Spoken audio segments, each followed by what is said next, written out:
Hello, my name is Samuel Grath, and for my topic with controversy, I decided to go with LGBTQIA plus students in education. This is a very hot topic, especially in political spheres, over how this should be addressed, if it should be addressed, what should be taught, and so on. So it is definitely a hot topic. So, what is LGBTQIA? That's the first thing we need to answer here. Um, well, it refers to people who identify their sexuality as lesbian, gay, bisexual, transgender, queer, intersex, and asexual, plus. That's where the plus comes in. There's a variety of sexualities that not fit into what would be addressed as a heteronormative structure or heterosexuality. Those come into this. They can join into this larger group together um, due to the fact that they're all sexual minorities, um, and they are oppressed in many areas across the world. Uh, they will face oppression and harassment. This normally stems from a more religious perspective. You see a lot of religions, scriptures condemn a lot of homosexuality or anything that falls outside that heteronormative framework that uh, exists in society. So you see this a lot in religion. They believe it could be sinful or immoral, but you can also see it from people that maybe aren't as religious due to preconceived notations about someone that is different from them. Difference, different things scare people sometimes. Like I said, societal norms also play a part in depression. Um, they don't follow that traditional lifestyle or nuclear family. A lot of times, if someone comes out to say their parents are like, well, you know, when they first had their kid, they envisioned them, having if they had a son, a wife, and kids. It's different now. So, most definitely a turn there. The controversy really begins with that social and religious persecution. Um, because you have questions of if people that fall into LGBTQIA should be addressed or taught in schools. Should this be something brought up? Um, there is some reasons for the controversy.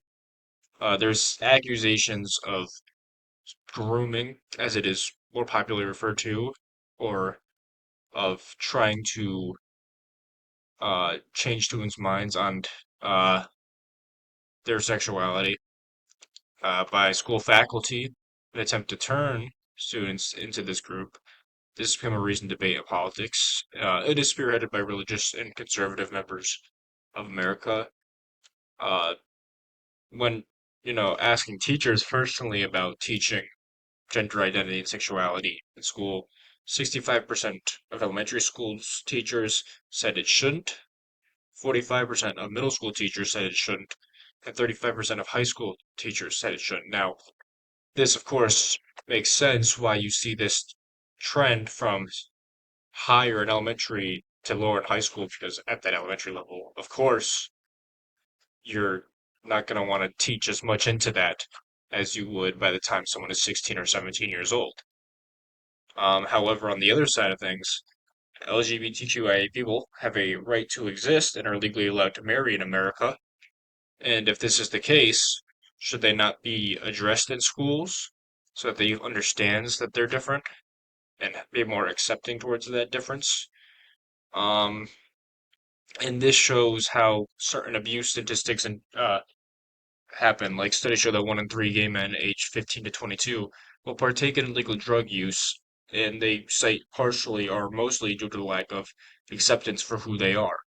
If you aren't accepted as you are, that's going to affect you mentally. You're going to be depressed, you're going to be anxious, you're going to have other types of disabilities, and you're going to seek out solutions that are maybe not the best, such as illicit drug use. Other viewpoints fall in between these. Um, for example, the LGBTQIA community should be represented in the education curriculum, but it should be taught by those who understand the content and not through health or social studies teachers. This is a belief where there should be someone and a new curriculum created and people that actually go to school for it that understand LGBTQIA. In terms of acceptance, America ranks 23rd in the world from 2017 to 2020 in terms of how we accept, uh, minority sexualities. Um, this is out of 175 countries, so they're on the higher end. But you look at the countries ahead: Netherlands, Denmark, France. A lot of them are other developed countries, so we're actually pretty low on that in terms of that. Some people feel no gender ideology should be taught, even heteronormative standards. They believe curriculum and content in school should try to be strictly on facts and shy away from any sort of personal relationships. There are many that are okay with teaching. Some people are gay, but do not believe it should be taught in sex education. This is a also common belief where they just don't want it to be taught in terms of sexuality, the sex part of it. Schools should not teach about this due to religious pushback, and the controversy is not worth the instruction. Uh, some people are just afraid of that pushback being more trouble than it's worth. But that feeds into the ad plus stir effect, where content of marginalized communities is sprinkled into current curriculum. And many experts argue that this effectively shows inclusion, but many argue actually it only helps in perpetuating stereotypes and harmful misconceptions about marginalized groups, and does not provide accurate information. The students in school, uh, America does have legalized marriage for all consenting adults, but what about in schools relationships? In schools, we're not going to endorse relationships. We don't push for them, but we understand that they happen, and so we try to handle them delicately. Gay students are always at the top of delicacy when in school due to concerns of acceptance by peers, parents, and other family. So we don't want to say much about it in case they haven't come out to anyone. So we try to keep delicately. There is no current curriculum in Georgia for gender ideology, and all sex education curriculum does not contain anything regarding uh, the LGBTQIA people. But students who fall into this group will suffer from mental health disorders due to the harassment, abuse, and neglect from others, as I mentioned earlier, with the illicit drug use from those 15 to 22-year-olds.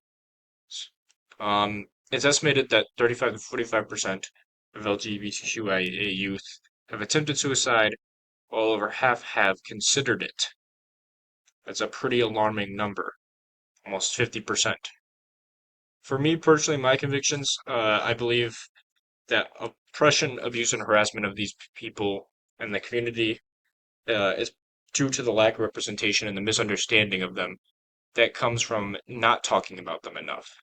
Schools should be safe and free for them to be able to be themselves and express that. I have some students in one of my classes that are in a lesbian relationship. Again, we don't endorse it, but we're obviously not going to say that's wrong. We're going to be supportive. And I think in order for support to continue, there needs to be some sort of curriculum that includes them. Obviously, in terms of sex ed, that's something you have to write in about. You need a consent form from parents. So I don't think that's as big of a deal as people make it. I think sometimes people get caught too much in the sex and sexuality, when in reality there's more to it, such as the emotional and romantic connection. So, to solve the crisis we have with the LGBTQIA, we need to instill acceptance and tolerance in our youth today. Uh, thank you very much.